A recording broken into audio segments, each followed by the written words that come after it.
Hello everyone, good evening. આપણે last prefix વિશે જાણ્યો. આજે આપણે યુઝ ઓફ સફિક્સ જોઈશું, જેની પાછળ પ્રત્યય લાગે છે. એડજેક્ટિવ અને નાઉનની પાછળના ભાગમાં જે પ્રત્યય લાગે છે એને સફિક્સ કહેવામાં આવે છે. ફર્સ્ટ વન છે ઈડી. ઈડી પ્રત્યય કોની પાછળ લાગે છે? એડ. ક્રિયાપદનો ભૂતકાળનો અને ભૂતૃદયનો રૂપ વિશેષણ એડજેક્ટિવ તરીકે ઉપયોગમાં થાય. નામ સાથે જોડવાથી નામનો વિશેષણ તરીકે ઉપયોગ થાય છે. Colour, coloured. Gift, gifted. Lend, lender. Learn, learned. Scent, scented. Talent, talented. En, કંઈક થવું, બનવું. નામ, નાઉન કે વિશેષણ એડજેક્ટિવ સાથે વપરાય છે. Black, blacken. Broad, broaden. Dark, darken. Earth, earthen. Gold, golden. Length, lengthen. Silk, silken. Sweet, sweeten. Thick, thicken. And wood, wooden. C. ER અથવા ઓર. નામમાંથી બીજા નામની રચના થાય. ક્રિયાપદમાંથી નામની રચના માટે. Bank, banker. Bowl, bowler. Buy, buyer. Cricket, cricketer. Direct, hear. Error, paint, painter. Sell, seller. Sell, seller. Rank, tank, tanker. Teenage, teenager. Tion, ક્રિયાપદ સાથે જોડવાથી તેનું નામમાં રૂપાંતર થાય છે. Act, action. Agitation, calculation. Complete હોય તો completion. Direct, direction. Margination, oration. Regulation. Okay. Third one છે અલ. ક્રિયાપદમાંથી નામમાં રૂપાંતર, નામમાંથી વિશેષણમાં રૂપાંતર. Approval, arrival. Classical, critical. Denial. Environmental. Fatal. Legal. Mortal. National. જો તમે પાછળ જે ડાર્ક કલર કરેલ છે એ એલનો ઉપયોગ છે, અને ઈ સિવાયનું જે ક્રિયાપદ હોય જો એનો ઉપયોગ ન થયો હોય એલનો, તો નેશન તો નેશનલ. પ્રપોઝલ, પ્રપોઝ હોય તો. Racial, recital. Refusal. Regal. Trial વગેરે.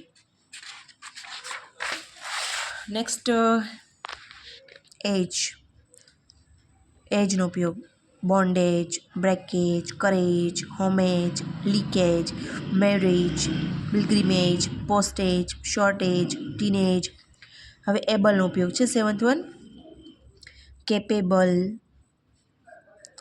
મતલબ ક્રિયાપદમાંથી વિશેષણમાં રૂપાંતર કરતી વખતે એબલનો ઉપયોગ થાય. Charitable. Durable. Eatable. Honourable. Laughable. Lovable. Movable. Readable. Respectable. Suitable and vegetable. Next one, eighth one ness. નેસનો ઉપયોગ વિશેષણનું નામમાં રૂપાંતર કરવા માટે. વિશેષણ છે પણ એને નામમાં રૂપાંતરિત કરવું છે. બરાબર છે. ડાર્ક તો ડાર્કનેસ. ફિટ તો ફિટનેસ. ગુડ તો ગુડનેસ. ગ્રેટ તો greatness. Harness, Holiness. Sickness, sweetness. જો અહીંયા હોલી છે ને, વાયનું આઈ રૂપાંતરિત કરવામાં આવ્યું છે. જ્યારે પાછળ પ્રત્યય લાગે ને ત્યારે વાય હોય તે આઈ બની જાય છે. Sweet, sweetness. થિકનેસ, વિકડનેસ. હવે નાઇન્થ વન લેસનો ઉપયોગ થયો છે. વિશેષણમાં રૂપાંતર વિના કે વગરના અર્થમાં. કેરલેસ, કેરફુલ હોય આપણે કેર કરવાવાળું તો કેરલેસ, બેદરકાર. ફિયરલેસ, ફ્રૂટલેસ. હાર્ટલેસ, હેલ્પલેસ.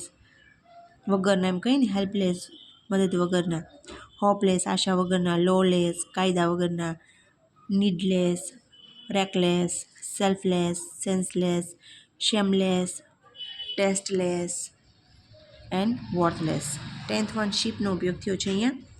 જો નામને લોકો વચ્ચે સંબંધ જોડવા માટે. Fellowship, friendship. Hardship, kingship. Lordship. Workmanship and partnership. Okay. હવે 11th વન છે મેન્ટ. ક્રિયાપદનું નામમાં રૂપાંતર. Agreement, amusement, contentment, compartment, department, development, empowerment, fragment, garment, government, improvement, increment વગેરે. Judgement, management, requirement, punishment, supplement વગેરે. હવે વાય ઈ નામનું વિશેષણમાં રૂપાંતર. ડર્ટ તો dirty, discover discovery, feather feathery, greed heavy, handy, hungry, milky, misery, recovery, risky, silky, slavery, smoky, stormy, teary, thirsty, tricky, unity, વિક્ટોરી, wealthy, વાઇન્ડી, વીટી અને વોર્ધી. હવે એલવાય લી વિશેષણનું ક્રિયા વિશેષણમાં રૂપાંતર. નામનું વિશેષણમાં રૂપાંતર. ના જેવું ના અર્થમાં. Actively, beastly, boldly, bravely, cowardly, friendly, greatly, likely, manly, miserly, rightly, safely, scholarly, softly, soundly, wisely, womanly and wrongly. હવે ફૂલનો ઉપયોગ થયો છે વિશેષણમાં રૂપાંતર. વિશિષ્ટ ગુણ દર્શાવે છે. બ્યુટી તો બ્યુટીફુલ, કેર તો કેરફુલ, ચીયર તો cheerful, fanciful, forgetful, fruitful, handful, hopeful, joyful, mindful, mournful, mouthful, needful, painful, peaceful, playful, shameful, sinful, sorrowful, tearful, truthful.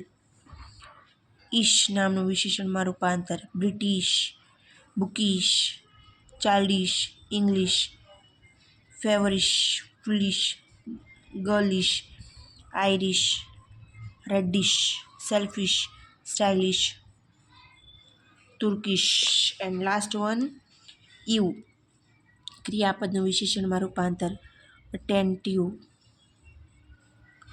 Attractive, creative, deceive, deceptive, descriptive,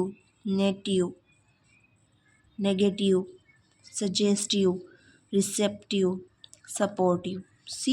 તો આ બધા આપણે સફિક્સની પાછળ જે ઘણું બધું છે એટલું બધું યાદ રાખવું પડે કે વાત જ ના પૂછો. પણ if you try then you will be succeed in your life. Same like that. તમે લોકો જો વન બાય વન આપણે કહીએ ને કે યાદ કરતા રહીએ ને તો બધું ધીમે ધીમે યાદ રહી જાય. બટ ફર્સ્ટ ઓફ ઓલ તમારી અંદર છે ને ઇંગ્લિશ પ્રત્યેનો એક પ્રેમ હોવો જોઈએ. ઇંગ્લિશ પ્રત્યેનો તમને એક શીખવાની ઈચ્છા હોવી જોઈએ તો જ તમે શીખી શકો. સેમ ગુજરાતી પણ આપણે ક્લિયરલી નથી જાણતા બિકોઝ આપણે ગુજરાતી પરફેક્ટ નથી બોલતા, એમાં પણ ઇંગ્લિશ મિક્સ બોલીએ છીએ. પરફેક્ટ ગુજરાતી તો કોઈ એવો જ વ્યક્તિ હોય જે બોલી શકતો હોય, but we are not speaking Gujarati perfect too. So for English, if you want to learn English very easily, you have to develop inner wish, એક અટેચમેન્ટ. ઇંગ્લિશ પ્રત્યેની ભાવના તમને હોવી જોઈએ કે મને ઇંગ્લિશ શીખવું છે. Then only you can learn English. Without કોઈ ઈચ્છા વિના તમે ઇંગ્લિશ શીખી શકશો નહીં. So just remember, develop your skill then on and love your language. અને જો તમે એને શીખવાનો ભાવ પ્રગટ કરશો તો surely you will be succeed in life. Okay, so next one આપણે નેક્સ્ટ વિડીયોમાં 15th ટોપિક ફેઝલ વર્બ શીખીશું. Till then by.